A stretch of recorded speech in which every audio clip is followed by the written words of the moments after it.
RJD अध्यक्ष लालू प्रसाद यादव और बिहार में डिप्टी सीएम उनके छोटे बेटे तेजस्वी यादव आने वाले समय में 25 साल पुरानी अपनी पार्टी राष्ट्रीय जनता दल और उसके चुनाव चिन्ह लालटेन को टाटा गुड बाय कर सकते हैं।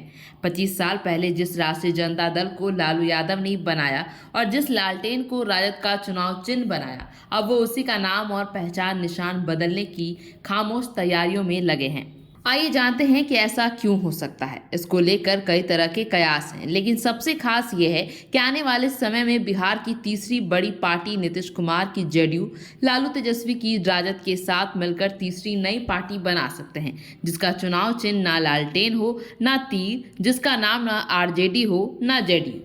दिल्ली में 10 अक्टूबर को राष्ट्रीय जनता दल के राष्ट्रीय सम्मेलन में लालू यादव लगातार 12वीं बार आरजेडी के राष्ट्रीय अध्यक्ष चुने गए। इस दौरान खुले सत्र में हजारों आरजेडी कार्यकर्ताओं और नेताओं की मौजूदगी में लालू के हनुमान कहे जाने वाले आरजेडी नेता भोला यादव ने संविधान संशोधन का एक चौंकाने वाला प्रस्ताव रखा।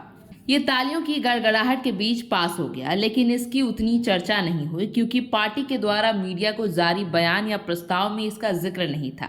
भोला यादव वही नेता हैं जिन्हें सीबीआई ने कुछ महीने पहले लालू के रेल मंत्री रहते नौकरी के बदले जमीन घोटाला मामले में गिरफ्तार कर लिया था। लालू यादव ने बिहार के मुख्यमंत्री के तौर पर अपने दूसरे कार्यकाल के दौरान 5 जुलाई 1997 को जनता दल को तोड़कर राष्ट्रीय जनता दल का गठन किया था। लालू तब चारा घोटाला में फंसने और सीबीआई द्वारा आरोपी बनाने के बाद अपनी पार्टी जनता दल के नेताओं की तरफ से इस्तीफे के दबाव में थे। कुछ दिन बाद वारंट निकला तो लालू ने 25 जुलाई 1997 को इस्तीफा देकर अपनी पत्नी राबड़ी देवी को सीएम पद पर बैठा दिया। 25 साल पुरानी पार्टी के नाम और चुनाव चिन्ह से जुड़े मामलों में निर्णय लेने के लिए खुद को अधिकृत करवाने का संविधान संशोधन लालू या तेजस्वी को क्यों करवाना पड़ा?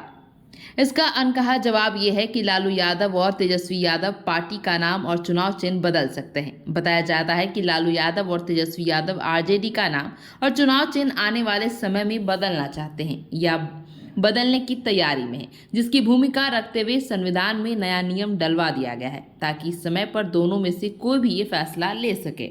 आरजेडी के संविधान की उतनी चर्चा नहीं हुई जितनी होनी चाहिए थी, वो भी तब जब जेडीयू छोड़ चुके केंद्रीय मंत्री आरसीपी सिंह का दावा कर रहे हैं कि नीतीश कुमार की पार्टी जेडीयू का लालू की आरजेडी में विलय हो जाएगा। बिहार में लगातार बीजेपी के नेता भी इस तरह की बातें कर रहे हैं। सुशील मोदी ने यह भी कहा था कि जेडीयू का राजद में विलय होगा क्योंकि नीतीश के बाद इसका कोई भविष्य नहीं है। जगदानंद सिंह ने 2023 में तेजस्वी के सीएम बनने का दावा किया था। आरजेडी के संविधान में संशोधन के बाद इन सब बातों में वचन आ रहा है। तो क्या ये माना जाए कि 2023 में आरजेडी में जेडीयू का विलय होगा या दोनों मिलकर कोई नई पार्टी बनाएंगे?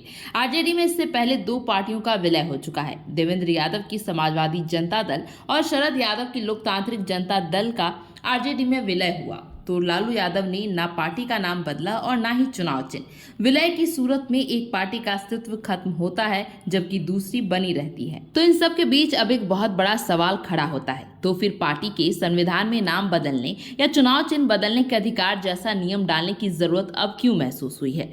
इसका एक जवाब ये भी है कि नीतीश कुमार जेडीयू का विलय करने को तैयार भी होते हैं तो वो एक नई पार्टी बनाने की शर्त रख सकते हैं, जिसकी भूमिका आरजेडी के संविधान में संशोधन से लिखी गई है। नई पार्टी बनती है तो आरजेडी, जेडीयू, लालटेन और तीर सब गायब होगा। नई पार्टी का नाम और चुनाव चिन्ह लालू, तेजस्वी और नीतीश को तय करना होगा और अगर ऐसा होता है तो उसे आरजेडी में जेडीयू का विलय कहने से अच्छा ये कहना होगा कि आरजेडी और जेडीयू मिलकर नई पार्टी बना रहे हैं। ब्यूरो रिपोर्ट, मगही आवाज।